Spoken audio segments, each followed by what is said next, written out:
Bonjour, dans cette première capsule de l'année qui va concerner la première partie, premier chapitre, ensemble de nombres. Alors l'ensemble de nombres, il y a un certain nombre de définitions. Vous avez connu tout ça avant, bien sûr, mais là on va essayer de revoir l'organisation des nombres et des chiffres dans les mathématiques. Ils sont organisés comme des ensembles imbriqués l'une dans l'autre. On va voir. Donc le premier ensemble que vous avez connu, c'est les entiers naturels.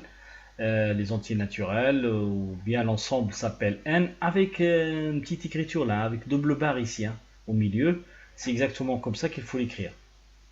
Il y a 0, il y a 1, il y a 2, etc. Donc il n'y a pas 1,5, il n'y a pas moins 6, etc. Voilà.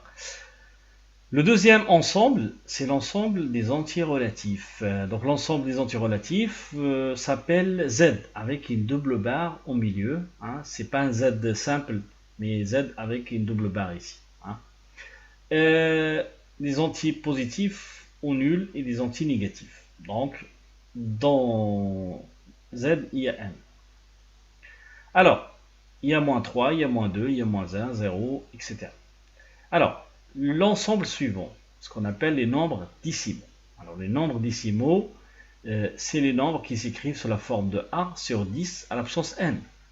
Alors, la meilleure façon pour comprendre ça, c'est un exemple. Est-ce que 356 est naturel? Non. Est-ce qu'il est relatif? Non.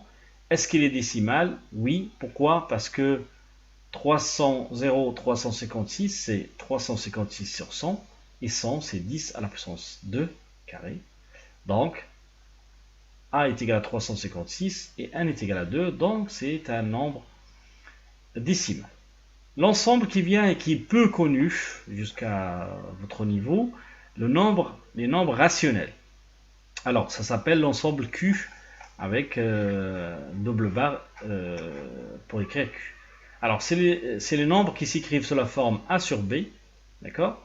Comme ici, hein, donc A sur B, tel que B est différent de 0. A appartient à Z, pardon, ça peut être négatif, et B appartient à n, mais 100 est égal à 0. Exemple, 1 sur 3 est un nombre rationnel. C'est un nombre décimal? Non, c'est un nombre rationnel. Pourquoi? Parce que je ne peux pas l'écrire sous cette forme-là. Hein. Ça, on peut le démontrer, on va voir. Mais pour connaître un nombre rationnel qui n'est pas décimal, c'est quand vous divisez par 3, vous n'arrêtez jamais de faire la division. Parce que 0, 3, 3, 3, etc. Et ça ne s'arrête jamais. Si ça ne s'arrête jamais, donc c'est un rationnel et pas un décimal. Hein, donc c'est très important de voir cette différence. Mais il y a bien sûr une démonstration à ça. On ne peut pas juste le dire comme ça. D'ailleurs, c'est une démonstration à connaître vers la fin de ce cours.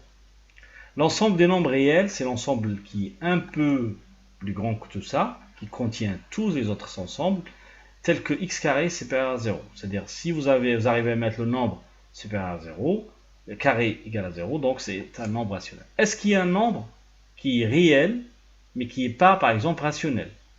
Alors, si je prends racine 2, c'est un nombre classique, c'est un exemple classique. Racine 2 est un nombre réel qui n'est pas rationnel, parce que je ne peux pas l'écrire sous cette forme-là. 1 sur 3, par exemple, A sur B, je ne peux pas. Il n'y a aucune façon, et ça aussi, on peut le démontrer si on veut, sauf pour votre niveau, ce n'est pas nécessaire. Ce qui peut être appelé aussi racine 2 est irrationnel.